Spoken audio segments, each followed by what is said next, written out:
What is up, good people? Jungle Inc. here. Hope you're doing well. Should be a pretty quick video, so let's just jump into it. Mark Cuban loses $870,000 in a hot wallet attack, claiming he doesn't know how this happened.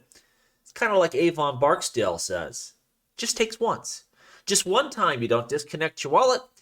Just one time you accidentally click on something you shouldn't have. And who doesn't make one mistake in their life? It's gonna happen. This is why you have to really think ahead of time, and you have to have procedures in place. And remember, even keeping your money in a cold storage is not perfect. I mean, then you're a target for home invasions and robberies and all sorts of stuff. This is why, we're really going to need your JP Morgans and your Charles Schwabs and, your heavy hitters out there, your Fidelities offering custody, because big money ain't going to put up with this kind of stuff. And it could have been a lot worse. I mean, we have Mark Cuban. He loses $870,000. He had an additional $2 million in USDC sitting on that wallet that he was able to transfer out to Coinbase custody. So it could have been worse. So the deal here with Mark is he probably didn't need all of that money in a hot wallet. I doubt he was interacting with enough DApps to necessitate that type of liquidity. He's probably just used to holding his money in that MetaMask wallet, and he got zapped. And it can happen to anyone. Anyone can make a mistake and click on something they shouldn't have. So you got to think about this. You got to be safe. And just understand that there are advantages and disadvantages to any path you take. This is why this space needs a little more building and maturity, because things like this are going to keep out a lot of the big money. They just want to make their investment and let someone else be responsible for the security of it all. Now, I saw this. This really got my blood boiling. Binance CEO responds to rumor. So this is CZ, and he's saying, you know what? The CEO of Binance US that just resigned, well, he just needed a well-deserved break. The guy's just overworked. You see so many of their executives just running for the hills. And CZ's just like, yeah, everyone wants a vacation. People ain't going to be giving up high-paying jobs like this, people, just for no reason, just because they need a break. Get out of here with that. Your two most likely scenarios here are Binance is running out of money, or they're not liquid at least. Or number two is there's something real bad under the hood here, criminal, and they know the DOJ is coming. And it could be both, to be honest with you. This is not normal. You don't have your whole executive team just like, hey, we all need a break at once. That don't happen. People don't give up cushy, high-paying jobs. And it's not just the U.S. side of thing. It's also the international part. So you got to kind of sit back and read the tea leaves here. And when things don't make sense, your spidey senses better be up in a big way. And this don't make sense. You think of all the CEOs that have run away from that company, and now the rest of the executive team, both U.S. and international, trouble's brewing. And it's not just an SEC lawsuit. That would not be enough to do it. Yeah, some people would leave because they're like, you know what, we don't want to go through this, but not like what we're seeing with all these people running for the hills. This is a bad indicator, and his explanation of people just taking a well-deserved break is even worse. It means there is no really great explanation to be given. This Crypto Geek account, man, this has got to be the worst account in all the internet. It really is. We see this breaking leaked report reveals JP Morgan owns over 7.5% of their wealth in XRP. I don't know if this is an actual fund. Maybe it is, maybe it's not. But JP Morgan does not have 7.5% of their wealth in XRP. Of course, we know that. We don't even have to explain why we know that. It's just so stupid. And this account gets a lot of traction, and then actual, news reporting picks up on some of this stuff, and it's just dumb. And this is the deal. I hate accounts like this that make up BS that they know is BS just to get clicks and engagement. Look, this person had 106,000 views. They're probably getting paid from Twitter. I don't care if someone has an opinion that XRP is going to go to some certain price or go to zero, or, we all can have our own opinions, and that's great. And we can be wrong. I've been wrong more times than I've been right. I'm not going to poke holes at people for that. That would be ridiculous. I hate it when people make up stuff they know is false just because they think it'll get engagement. And this is it's probably the worst account I've ever seen for doing that, because the stuff is so off the wall and so stupid, and somehow it gets reach and people pay attention, and I don't know what to do with something like this. Again, I don't agree with going after people because they have a certain opinion. That's fine, and sometimes people with crazy opinions, they end up being right. But stuff like this, just false stuff that they know is false, that's a big problem here.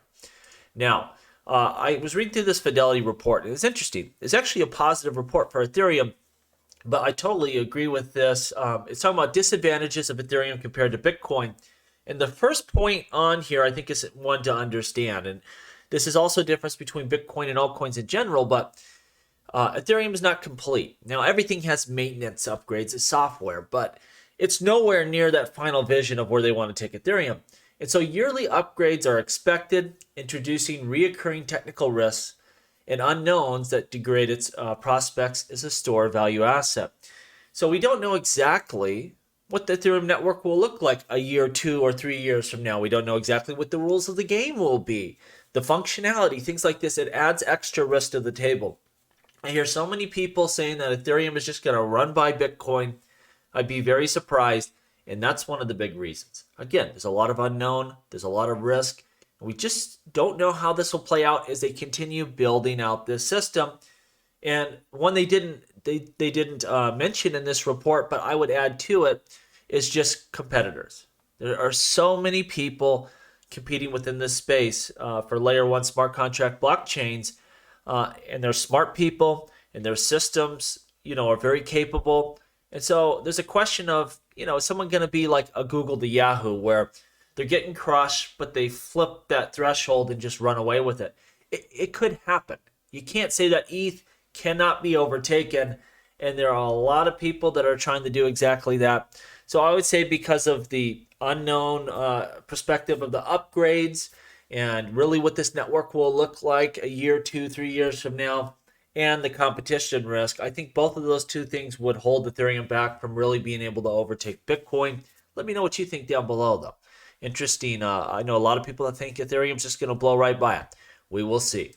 Last thing I want to talk about is Polkadot, talking about one of the Ethereum competitors, or one of the Ethereum complementary systems, whichever way you want to look at it. They have this really cool feature. It's called Smoldot. And the idea is this. When you try to interact with the DApp, on Ethereum, you're using MetaMask, and so that runs through servers before it actually interacts with the blockchain. And what can happen, let's say the US government doesn't like your DApp, doesn't like that service. They can go and knock on MetaMask's door and say, you know what, you need to block access, you need to block individuals, whatever it may be. And because you have to run through a server, well, they can do that. It creates basically a centralized tunnel, if you will, where you have to go through this centralized tunnel to get to the decentralized capability. With Smoldot, it's not like that. You don't need servers in the middle. The code can actually run directly on a mobile phone, where you don't need to interact with, against servers being intermediaries. It can be embedded on a website. So you can just embed it right into the browser, and now you're able to interact with Polkadot or its parachains directly. And so this is a new level of decentralization. Dr. Gavin Wood is talking about, we're going to see more hostile actions by government actors here in the coming years, and you need to build for decentralization and resiliency, because if not, they're just going to knock you offline. They're just going to take your DApp and just knock it off the internet, and there's nothing you can do. And Smoldot is a way to make sure we have infrastructure. So if we want to have a decentralized exchange or whatever your application is, you can do so and no one can stop it. Yeah, maybe you could go to the website and say, take that down, but that code could be just ported over to a new website and a new one and a new one. You can't really stop it. This is the thinking he has. And I think it's going to build to a highly functional blockchain. They're doing a lot of stuff over with Polkadot. They're always number 1, number 2, somewhere like that. They're doing really compelling stuff. The question is it too much? They are totally reimagining in a lot of ways the way Polkadot will function. I think most of it is very good. Will they have it done and functional by the next bull run? Well, they got a shot. We'll see it play out. But Smoldot, to me, is a big one. Also redesigning the parachains, the fact that you don't have to, pay a bunch of money up front to build on Polkadot, as Dr. Gavin Woods talks. about that would stop someone like him, a tinkerer, someone that has an idea, wants to deploy some code and see if people like it. Well, if he has to put up, millions of dollars worth of DOT just to do that, well, he's not going to bother. He's going to go to another chain. That's why they're redesigning some of this stuff to make sure that it's accessible to everyone and making sure that it's resilient and that when someone builds something, government can't take it down, things like that. Let me know what you think down below. And as always, please like, please subscribe. The revolution will be televised right here on Jungle Inc.